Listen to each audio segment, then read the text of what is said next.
Hello students, मैं उम्मीद कर रही हूँ आप सब बहुत अच्छा कर रहे हो। I welcome you all to this beloved channel beloved academy. आज आपके 11th साइकोलॉजी का पहला क्लास है, तो मैं उम्मीद कर रही हूँ आप सब बहुत ज़्यादा फोकस्ड और अटेंटिव होंगे और साथ में बहुत एक्साइटेड भी होंगे। और मैं ये भी उम्मीद कर रही हूँ कि आपके 10th का रिज़ल्ट बहुत अच्छा रहा होगा और आपने ख़ुद के मन से अपने चॉइस से इस बहुत ही प्यारा सा और बहुत इंटरेस्टिंग सा सब्जेक्ट को आपने चूज़ किया होगा, जो कि है हमारा प्यारा साइकोलॉजी। तो पहली क्लास में मैं आप सबका स्वागत करती हूँ। आपके जो क्लासेस होंगी वो हर दिन 11 बजे होंगी। हफ्ते में 3 दिन आपकी क्लासेस होंगी और बाकी 3 दिन होंगे 12th की क्लासेस। ओके, जब पूरा चैप्टर ख़त्म हो जाएगा तब आपके रिव्यू क्वेश्चंस आएंगे और फिर जब पूरा सिलेबस ख़त्म हो जाएगा तब आपके PYQs, सैम्पल पेपर, इन सब का सॉल्यूशन भी एक एक करके आएगा। तो पहली क्लास है, तो मैं बता दूं कि ये जो नोट्स है जिससे मैं आपका क्लास को करवा रही हूँ वो पूरे NCERT बेस्ड है। यानी आपका जो NCERT जो बुक है वहीं से मैंने अपने आप से खुद से मैंने पढ़ के बनाया है। तो ये नोट को अगर आप फॉलो करोगे तो आपके NCERT में से कुछ भी मिस नहीं होगा। और अगर आप चाहो तो आप बुक को लेके बैठो और साथ के साथ मार्क करते जाओ, ये बहुत सही रहेगा। So let me introduce myself. I am Preyashi Sutradhar. मैं फ़िलहाल अभी अपनी ग्रेजुएशन की फाइनल ईयर में हूँ। मेरा साइकोलॉजी ऑनर्स है सब्जेक्ट। और ये मेरा चैनल बिलव्ड एकेडमी मैंने बहुत ही प्यार से शुरू किया था। मैंने इंग्लिश से शुरू किया और अब मैं साइकोलॉजी की तरफ आ गई हूँ। इसके जो मतलब मेरे मेरे पूरे इंटरेस्ट बहुत ही ज़्यादा रहा है साइकोलॉजी में। मैं अपने ग्रेजुएशन में भी मैंने इस सब्जेक्ट को लिया है और अब मैं 11-12 के लिए भी आप लोगों के लिए भी पढ़ाने के लिए, आप लोगों को हेल्प करने के लिए भी मैं अभी इधर आई हूँ। तो सबसे पहले देखो, हो सकता है आपने ये सब्जेक्ट लिया है तो पहली क्लास में आपको इस सवाल का सामना करना ज़रूर पड़े कि why you opted for psychology over other subject. बाकी सब्जेक्ट को छोड़ के अपने साइकोलॉजी क्यों लिया है। तो हो सकता है आपका या फिर आपके दोस्तों में से किसी का जवाब ये रहा कि want to know more about, like want to know what others are thinking, कि जानना चाहता हो कि लोग क्या सोच रहे हैं। उनको लगता होगा कि अगर मैं साइकोलॉजिस्ट बन जाऊँ, साइकोलॉजी पढ़ूँ तो शायद माइंड रीडर बन जाऊँ। या फिर आपने ऐसा किसी को लगता होगा कि knowing one self knowing others, मैं खुद को जानना चाहता हूँ, दूसरों को जानना चाहता हूँ, समझना चाहता हूँ। या फिर कुछ लोगों का जवाब ये भी रहा होगा कि knowing why people dream, why people go out of their way to help others और बीट ईच अदर अप। या फिर कुछ लोग ऐसे सोचते होंगे कि लोग सपने क्यों देखते हैं, या फिर कुछ लोग अपने हाथ पार करके भी लोगों की मदद क्यों कर देते हैं, ऐसा क्यों होता है। तो like all the knowledge, psychological knowledge is too intended to contribute to human well-being। तो जैसे बाकी सारी चीज़ें हैं, साइंस है, आपका मैथ्स है, फिज़िक्स है, केमिस्ट्री है, बायोलॉजी है, सब कुछ जैसे कि ह्यूमन वेलबींग के लिए है, ठीक वैसे ही आपका ये जो साइकोलॉजिकल जो नॉलेज है उसका भी इंटेंशन है कि ह्यूमन का अच्छा करे, ह्यूमन का वेलबींग के लिए। So the most striking aspect of the discipline, unlike other sciences, lies in the study of psychological processes which are largely internal and available to humans for observation within themselves। तो इस subject का ख़ास बात यह है, जितनी भी psychological process हमारे अंदर होते हैं वो बहुत ही ज़्यादा अंदर की चीज़ें होती है, मतलब दे आर लार्जली इंटरनल और हर इंसान के लिए अवेलेबल होती है वो खुद में देखने के लिए। मतलब अगर आप देखना चाहते हो कि लोगों को गुस्सा क्यों आता है, तो जब आपको गुस्सा आए ना, आप खुद से खुद का देख सकते हो।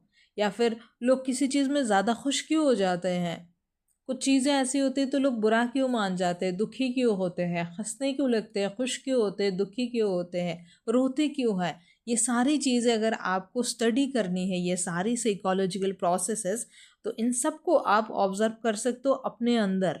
तो यही खासियत है इस सब्जेक्ट की, है ना। बाकी जो भी चीज़ें हैं या फिर बाकी जितनी भी साइंस है उन सब का आपको अगर कोई फिनोमेना ऑब्जर्व करना होगा तो वो बाहर करनी होती है, बट साइकोलॉजी में आप खुद के अंदर देख सकते हो, अपने अंदर झांक सकते हो। यहाँ पे दीपक तले अंधेरा नहीं है। ओके, तो अब हमारा है टॉपिक व्हाट इज साइकोलॉजी। अब इतनी सारी बातें कर ली, अब साइकोलॉजी है क्या वो तो देख लेते हैं। तो साइकोलॉजी बेसिकली ग्रीक के 2 वर्ड से बने हैं, जिसमें है सबसे पहला है साइकी और दूसरा है लोगोस। तो साइकी का मतलब होता है सोल और लोगोस का मीनिंग होता है साइंस या स्टडी ऑफ द सब्जेक्ट। तो साइकी का मतलब हमारा अगर हुआ सोल और लोगोस का मतलब है स्टडी, तो यानी सोल की स्टडी करने को हम कहते हैं psychology. Okay, I hope I am very clear. The psychology was a study of the soul और mind. Okay, but since it has moved away considerably from this focus and established itself as a scientific discipline which deals with processes underlying human experience and behavior. But पहले हम ऐसा कहते थे कि psychology सिर्फ और सिर्फ सोल की स्टडी है, लेकिन ये जो सब्जेक्ट है इसने कंसिडरेबली अपनी फोकस को यहाँ से मूव करके और भी साइंटिफिक डिसिप्लिन की तरफ लेके आया है। और आजकल हम बहुत ही प्रोसेसेस को इसके अंदर पढ़ते हैं, जहाँ पे सिर्फ और सिर्फ सोल की स्टडी नहीं, हमारी ह्यूमन की जो एक्सपीरियंस है, जो बिहेवियर है, उनके बारे में भी हम अभी इधर पढ़ते हैं। ओके, फिर कहते हैं कि साइकोलॉजी या फिर ए डिसिप्लिन इज डिफाइंड। अब देखो, सिर्फ साइकोलॉजी की बात नहीं है, कोई भी डिसिप्लिन है, मतलब कोई भी सब्जेक्ट है, वो कैसे डिफाइंड की जाती है। तो a discipline is defined both in terms of what it studies and how it studies। एक डिसिप्लिन को ऐसे डिफाइन किया जाता है कि वो क्या उस डिसिप्लिन में स्टडी हम करते हैं और कैसे करते हैं। In fact more terms of how methods it uses, किस तरीके के मेथड्स वो यूज़ करते हैं, उससे हम किसी भी डिसिप्लिन को यानी किसी भी फील्ड को हम डिफाइन करते हैं। सो अगर इस पॉइंट को हम डिफाइन करें, मतलब कैसे मेथड यूज़ किया जाता है या फिर क्या पढ़ा जाता है, किस तरीके से क्या पढ़ा जाता है, अगर उस थ्योरी को दिमाग में रखें तो इससे साइकोलॉजी को अगर हम डिफाइन करें तो वो क्या होगा।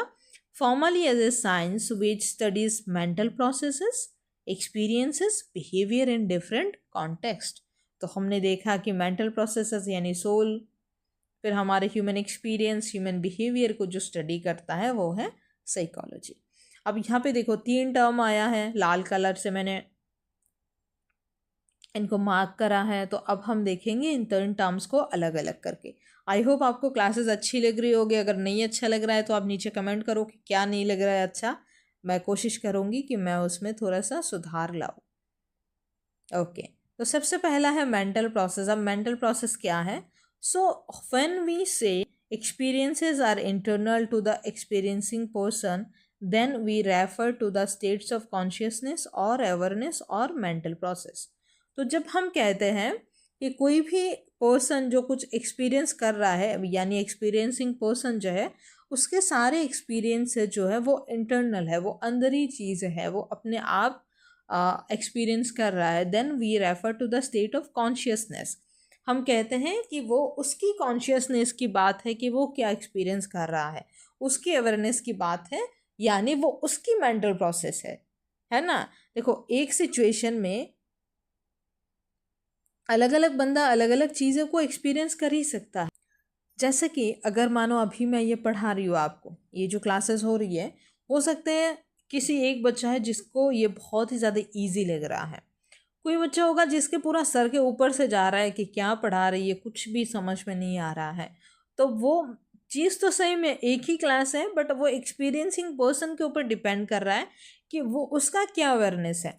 अगर आपकी अवेयरनेस अच्छी होंगी, तो आपको पहले से थोड़ा बहुत आइडिया होगा, तो आपको बहुत ईजी लग रहा होगा। किसी को कुछ भी आइडिया नहीं है तो उसके सर के ऊपर से जा रहा होगा, है ना, वही बात है। सो when we think or try to solve a problem, to know or remember something, it is called brain activity। अब देखो यहाँ पे मेंटल प्रोसेस हमने देखा है, अब हम ब्रेन एक्टिविटी करके और एक टर्म है उसको हम देखेंगे। तो ब्रेन एक्टिविटी क्या है, जब भी हम अपने ब्रेन को काम पे लगाते हैं, किसी प्रॉब्लम को सॉल्व करने की कोशिश करते हैं, कुछ चीज़ों को जानने की कोशिश करते हैं, याद करने की कोशिश करते हैं, तब हम कहते हैं brain activity.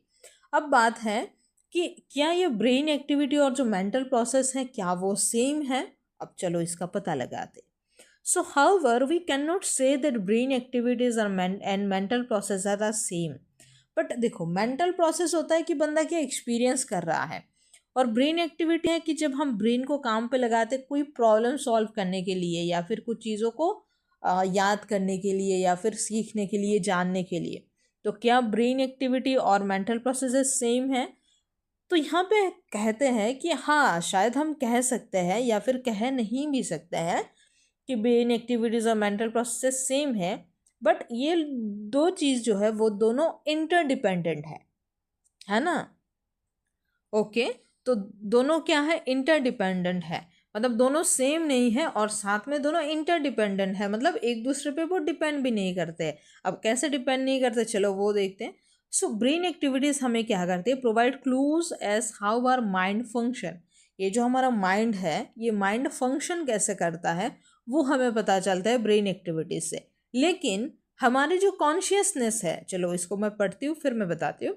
But the consciousness of our mind, consciousness of our own experiences and mental processes are much more than the neural or brain activities. तो ब्रेन एक्टिविटीज़ या फिर जो न्यूरल एक्टिविटीज़ है वो सिर्फ और सिर्फ ब्रेन कैसा फंक्शन करता है उस पर डिपेंड करता है या फिर वो बताता है। बट हमारा जो मेंटल प्रोसेस है ना वो हमारे कॉन्शियसनेस और हमारे एक्सपीरियंस पर डिपेंड करता है। Okay, so even when we are asleep some mental activities go on। जब हम सोते रहते हैं तब भी कोई मेंटल एक्टिविटीज चलती रहती है। We dream and receive information such as a knock on the door while we are asleep। यहाँ पे डॉट आएगा, ख़त्म हुआ है। तो जैसे कि जब हम सो रहे होते हैं तभी हमें कुछ इन्फॉर्मेशन रिसीव होती है। जैसे अगर हम सो रहे होते दरवाजे पे अगर नॉक होता है तो हमें वो पता लग जाता है। ओके, अब हम देखते हैं एक्सपीरियंस को। तो एक्सपीरियंस क्या है, एक्सपीरियंस जो है वो बहुत ही ज़्यादा सब्जेक्टिव है नेचर में, मतलब वो अलग अलग पर्सन के लिए अलग अलग होगा। जैसे मैंने कहा ना, किसी को ये क्लास बहुत ईजी लग रहा होगा, किसी के सर के ऊपर से जा रहा होगा, किसी को थोड़ा समझ आ रहा है थोड़ा नहीं, यानी उसको मॉडरेट लग रहा होगा, किसी को बहुत डिफ़िकल्ट लग रहा होगा। तो ये अलग अलग चीज़ें होंगी। जो एक्सपीरियंस है वो बहुत ही ज़्यादा सब्जेक्टिव है। We can not directly observe और नो समवन एल्सेस एक्सपीरियंस। और हम डायरेक्टली किसी इंसान को, अरे इतना वो कैसे हो गया अरे ये पूरा हो गया। अब ठीक है। सो हम डायरेक्टली किसी के एक्सपीरियंस को ना तो ऑब्जर्व कर सकते हैं ना ही जान सकते हैं, है ना। Only the experiencing person can be aware of और बी कॉन्शियस ऑफ हिज और हर एक्सपीरियंस। जो बंदा एक्सपीरियंस कर रहा है सिर्फ वही बता सकता है। Thus experiences are embedded in our awareness और कॉन्शियसनेस। तो हम कहेंगे कि जो एक्सपीरियंस है वो हमारे अवेयरनेस पे और हमारे कॉन्शियसनेस पे डिपेंड करती है। ओके, फिर जैसे कि एक्सपीरियंसेस अब इन्फ्लुएंस किस चीज़ से होती है, तो experiences are influenced by internal and external condition of the experiencer.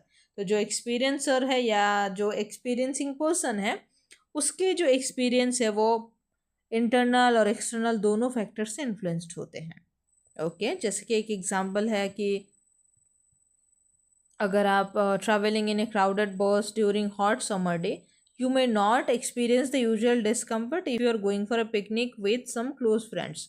तो अगर आप एक पूरे ऐसे समर डे पे, हॉट समर डे पे, सनी डे पे अगर आप बहुत ही एक भीड़ भाड़ वाली बस से ट्रैवल कर रहे हो तो हो सकता है आपको बहुत ज़्यादा डिस्कम्फर्ट महसूस हो। लेकिन हो सकता है आपको ना भी हो। अगर आप पिकनिक के लिए जा रहे हो बहुत सारे दोस्तों के साथ तब आपको मज़ा आ रहा होगा, आप उस चीज़ को एंजॉय कर रहे होगा।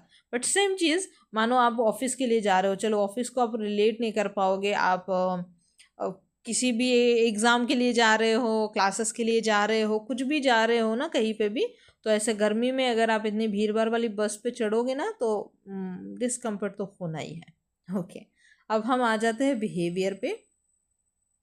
बिहेवियर के बाद हाँ हम साइकोलॉजी एज ए डिसिप्लिन देखेंगे। ओके, पहली क्लास थोड़ी लंबी चल रही है क्या? अगर है तो बता देना मैं कोशिश करूँगी आगे से शॉर्ट रखने की। सो बिहेवियर जो है, बिहेवियर हमारा सिंपल है कि किसी भी एक्टिविटीज़ में एंगेज होने के लिए हमारा क्या रिस्पॉन्स होता है और हमारा क्या रिएक्शन होता है, वही है बिहेवियर। सो रिस्पॉन्सेज और रिएक्शन वी मेक और activities we engage in. Okay, so responses और रिएक्शन वी मेक और एक्टिविटीज़ वी एंगेज इन। तो जिस तरीके से एक्टिविटीज़ में हम एंगेज होते हैं, जिस तरीके का रिस्पॉन्स हमारा होता है, रिएक्शन हमारा होता है किसी भी सिचुएशन के प्रति, इंसान के प्रति, ऑब्जेक्ट के प्रति, उसको हम कहते हैं बिहेवियर। जैसे कि एग्जामिनेशन में अगर हम हैं तो हमारी हार्ट पाउंडिंग यानी हार्ट बीट ज़्यादा होता हुआ महसूस हो रहा होगा, तो ये क्या है, हमारे एक तरीके का रिएक्शन है। फिर जैसे eyes blink in a simple reflex action, कुछ भी ऐसे मानो आँख में गिरता हुआ आ रहा है या फिर कुछ भी डिस्कम्फर्ट है तो आँख बंद हो जाती है या फिर आइज जो है ब्लिंक करती है, तो ये हमारा एक रिफ्लेक्स एक्शन है। या फिर हमने डिसाइड किया कि हम किसी पर्टिकुलर मूवी देखने जा रहे हैं, तो ये भी हमारा एक बिहेवियर है ना। तो यहाँ पे आप देखो कि ये एक एक्टिविटी हो गई जहाँ पे हम एंगेज कर रहे हैं, है ना, और ये रिस्पॉन्स है हमारे हार्ट बीट का और ये रिएक्शन है हमारे रिफ्लेक्स एक्शन का। तो ये चीज़ें जो है बिहेवियर है ना। बिहेवियर जो है वो बहुत ही ज़्यादा सिंपल हो सकती है, कम्प्लेक्स हो सकती है, शॉर्ट हो सकती है और एंड्यूरिंग भी हो सकती है ना। और कुछ बिहेवियर्स है जो कि ओवर्ट हो सकती है। ओवर्ट यानी जो कि आउटवर्डली लोगों को दिख जाता है, लोग सेंस कर लेते हैं। और कुछ बिहेवियर है जो कि इंटरनल या होता है या फिर कोवर्ट होता है ना, जो कि ना तो सीन किया जाता है ना ही सेंस किया जा सकता है लोगों के द्वारा। जैसे कि मानो अगर आप एक चेस के अगर एक गेम में हो तो आपके दिमाग में क्या चल रहा है वो लोगों को नहीं पता है, तो ना तो लोग उसको सेंस कर सकते हैं ना ही सीन कर सकते हैं, देख सकते हैं, तो वो आपका इंटरनल हो गया।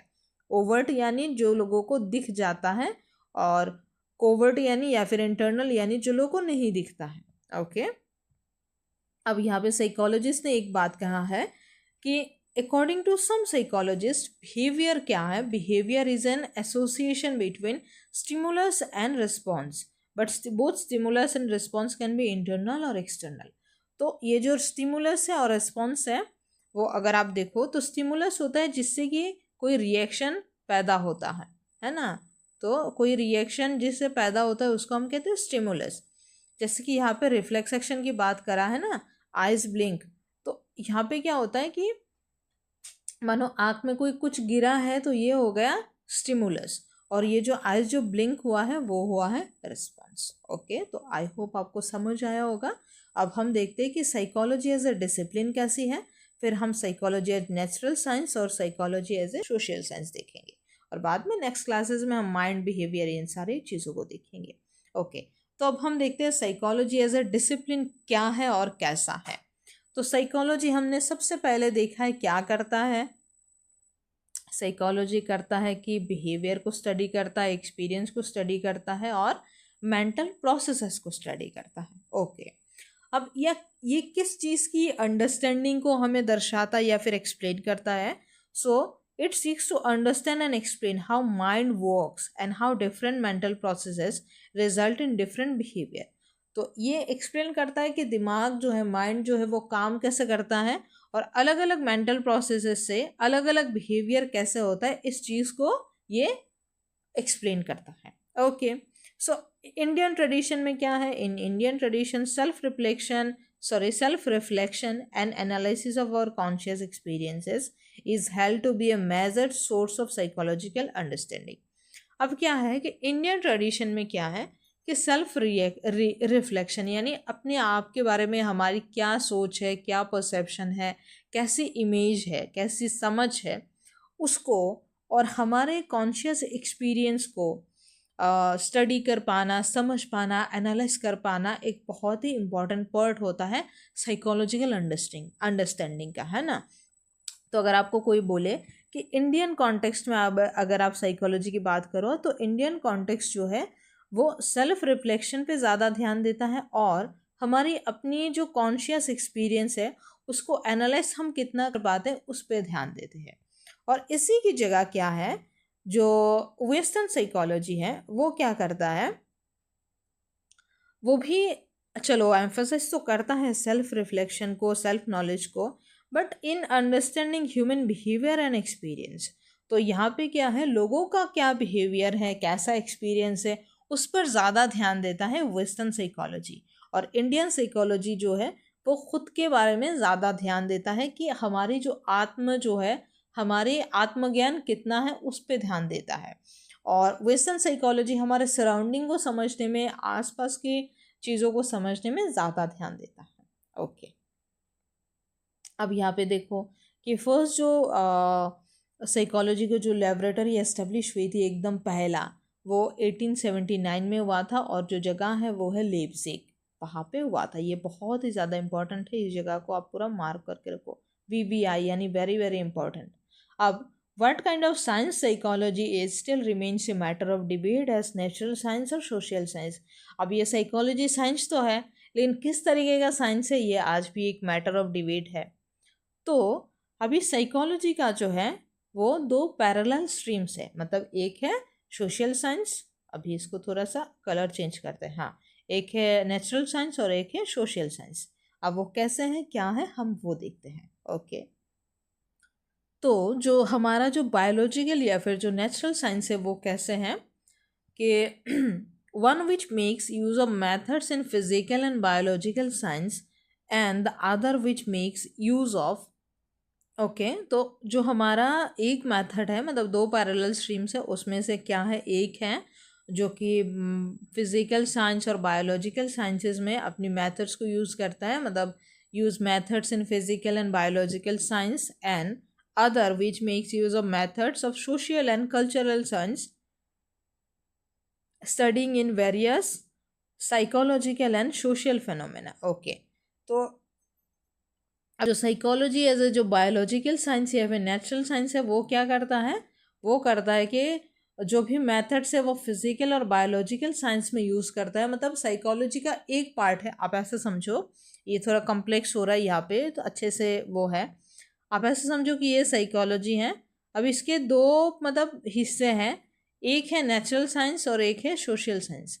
यानी इसी साइकोलॉजी का कुछ पार्ट है जो कि कुछ मेथड्स है जो कि फिजिकल साइंस में यानी फिजिक्स वगैरह में और बायोलॉजिकल साइंस में बिहेव किया जाता है, सॉरी बिहेव नहीं, मतलब यूज़ किया जाता है, तो उसको हम कहेंगे नेचुरल साइंस। और कुछ ऐसे हैं साइकोलॉजी, मतलब साइकोलॉजी का कुछ पार्ट ऐसा है जहाँ पे हम सोशल चीज़ों को, कल्चरल चीज़ों को, इन चीज़ों को इम्प्लीमेंट करते हैं, उसको हम कहेंगे सोशल साइंस। मतलब इस कॉन्टेक्स्ट में साइकोलॉजी हो जाएगा सोशल साइंस का एक पार्ट। और साइकोलॉजी की एक और पार्ट है जहाँ पे हम फिज़िकल चीज़ों को, मतलब फिज़िक्स की चीज़ों को, बायोलॉजी की चीज़ों को यूज़ करते हैं, वो हमारा हो जाएगा बायोलॉजिकल साइंस और नेचुरल साइंस। ओके, बहुत ही अच्छे से समझ आया होगा। अब साइकोलॉजी जो social science focuses on how behavioral phenomena can be explained in terms of the interaction that takes place between the person and the socio-cultural context of which she or he is a part। अब जो social science है, मैंने कहा है कि वो behavioural part को ज़्यादा ध्यान देता है, और वो इस चीज़ को देखता है कि पर्सन टू पर्सन कैसा इंटरेक्शन हो रहा है, सोसाइटी में कल्चर कैसा है, और एक इंसान अपने सोसाइटी के हिसाब से, कल्चर के हिसाब से, मतलब किस किस कॉन्टेक्स्ट में वो सोसाइटी का पार्ट है, ये सारा चीज़ जब वो देखता है, मतलब आप ऐसे समझो सोशल साइंस का मतलब क्या है कि सोसाइटी के बारे में है, कल्चर के बारे में है, तो उसका जो पार्ट है साइकोलॉजी का वो हम कहेंगे सोशल साइंस। तो वो कहता है कि साइकोलॉजी सोशल साइंस है क्योंकि उसमें ये पार्ट आता है, और ऊपर वाला कहता है कि हमारे में तो मैथड्स आता है। अब साइंस तो मैथड्स वगैरह पे बिलीव करता है ना, तो वो कहता है साइकोलॉजी बायोलॉजिकल साइंस है। अब हम देखते हैं साइकोलॉजी एज नेचुरल साइंस और psychology as social science. Okay, तो psychology as a natural science क्या कहता है कि modern psychology has developed because of the application of the scientific method to study psychological phenomenon. तो जैसे मैंने पहले कहा कि मॉडर्न जो साइकोलॉजी है वो आगे इसलिए बढ़ा है क्योंकि हमने वहाँ पे साइंटिफिक मेथड्स का यूज़ किया है, क्योंकि वहाँ पे हमने साइंटिफिक मेथड्स को अप्लाई किया है ताकि हम साइकोलॉजिकल फेनोमेना को स्टडी कर पाए। तो साइकोलॉजिकल फेनोमेना को स्टडी करने के लिए हमने साइंटिफिक मेथड्स को अप्लाई किया है, इसीलिए मॉडर्न साइकोलॉजी डेवलप्ड हुआ है। तो इसीलिए साइकोलॉजी बन गया है नेचुरल साइंस। बस अब scientific advancement can take place if you have a theory to explain a phenomena. अब देखो साइंटिफिक थ्योरी जो है वो, मतलब साइंटिफिक एडवांसमेंट कैसे होती है, साइंटिफिकली डेवलप चीज़ें कैसी होती है जब आपके पास किसी भी फेनोमेना को एक्सप्लेन करने के लिए एक थ्योरी हो। जैसे कि फिजिसिस्ट ने बिग बैंग थ्योरी को एक्सप्लेन किया, और बिग बैंग थ्योरी से ये फिनोमेना एक्सप्लेन हुआ कि यूनिवर्स कैसे फॉर्म हुआ है। तो यूनिवर्स का जो फॉर्मेशन है वो एक फिनोमेना है, और उसके लिए जो थ्योरी है जिससे वो एक्सप्लेन हुआ है वो है कौन सा theory? Big bang theory. Okay, तो बेस्ड ऑन थ्योरी, अब थ्योरी पे बेस्ड करके साइंटिस्ट डिड्यूस और propose a hypothesis that offers a tentative explanation of how a certain phenomena takes place.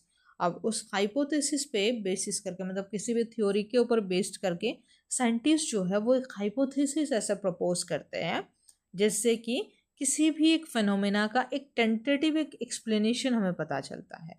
मतलब मानो यहाँ पे जो फिनोमेना हुआ है यूनिवर्स का फॉर्मेशन, उसका जो क्या एक्सप्लेनेशन है, वो कैसे हुआ है, वो इस थ्योरी से हमें पता चला है। वो थ्योरी कौन सा है? Big bang theory. ओके, तो थ्योरी पे बेसिस करके मतलब साइंटिस्ट जो क्या क्या करते हैं, वो किसी भी फिनोमेना का एक्सप्लेनेशन बताते हैं। अब देखो, ये चीज़ें तो साइकोलॉजी में भी यूज़ होती है। मतलब साइकोलॉजी में हम किसी थ्योरी के बेस पे ही हम किसी चीज़ को एक्सप्लेन करते हैं।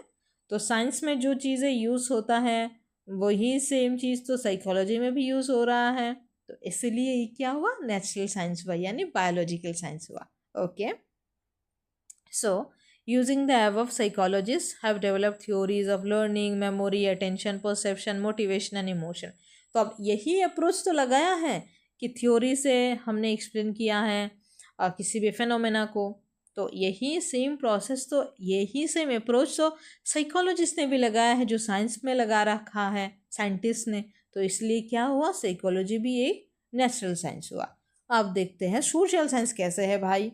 सोशल वाले भी तो कह रहे हैं कि ये हमारा है। अब ये देखते हैं ये हमारा कैसे हुआ, सोशल वालों का कैसे हुआ। तो psychology is recognised more of a social science. अब ये लोग कह रहे हैं कि ये ज़्यादा सोशल साइंस है, साइंस कम है, सोशल साइंस ज़्यादा है। सॉरी, साइंस नहीं, बायोलॉजिकल साइंस कम है। Because it studies the behaviour of human beings in their socio cultural context. क्योंकि ये ह्यूमन बींग्स के बिहेवियर को स्टडी करता है उनके सोसाइटी और कल्चरल कॉन्टेक्स्ट में। So psychology as a social science discipline focuses on human as social beings. अब जो साइकोलॉजी है वो सोशल साइंस में क्या करता है?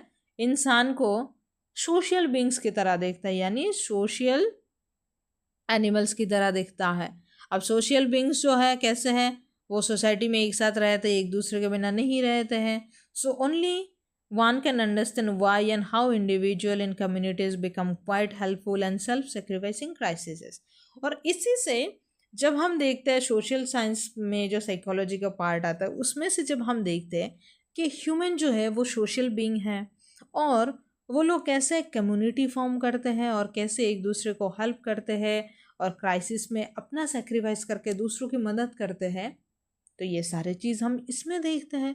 तो अगर ये सारी चीज़ें देख रहे हैं, ह्यूमन को स्टडी कर रहे हैं सोशियो कल्चरल कॉन्टेक्स्ट में, तो ये साइकोलॉजी क्या हुआ भाई साहब? साइकोलॉजी हुआ ना सोशल साइंस का पार्ट। ओके, अब दस psychology is a social science with focus on the individual and communities in relation to their socio-cultural and physical environment।